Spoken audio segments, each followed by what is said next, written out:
अस्सलाम वालेकुम नाज़रीन, मैं हूँ आपका मेज़बान अब्दुल्ला शरीन और इस वक्त मैं स्वात के इलाका डेडौर में मौजूद हूँ। अगर आप मेरे अक़ब में देखें तो जापानी पल का एक बाग है। तो मैंने आपको ड्रोन के ज़रिए दिखाना है कि बाग कितना बड़ा है, यहाँ पर ज़मींदारों को क्या मुश्किलात है, चूँकि आजकल स्वात का आखिरी सीज़न का जो पल है जापानी पल, तो ये विटामिन से भी भरपूर है। और माहिरीन इसके हवाले से क्या कहते हैं, तो मेरे साथ रहिए।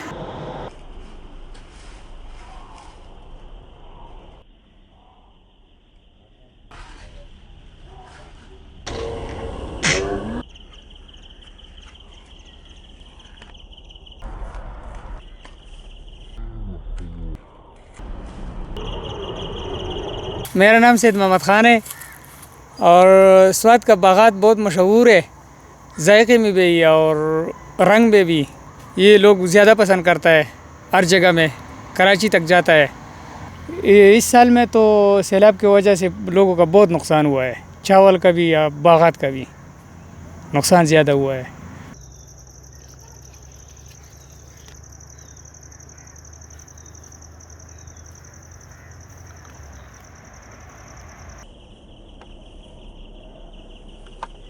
मेरा नाम अज़ान है और मैं यहाँ अमलूक खाने के लिए आया हूँ। अमलूक खाने में भी बहुत लजीज है और माहिरीन कहते हैं कि ये इसमें भरपूर विटामिन्स है।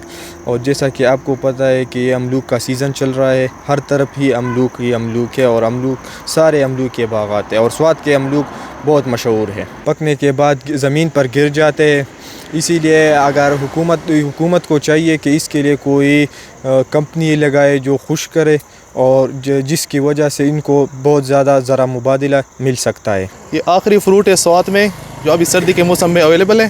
तो ये बड़ा बेहतरीन फ्रूट है स्वात का और मैंने चखा भी है इसको। बड़े बेहतरीन किस्म का लजीज किस्म का टेस्ट है इसका।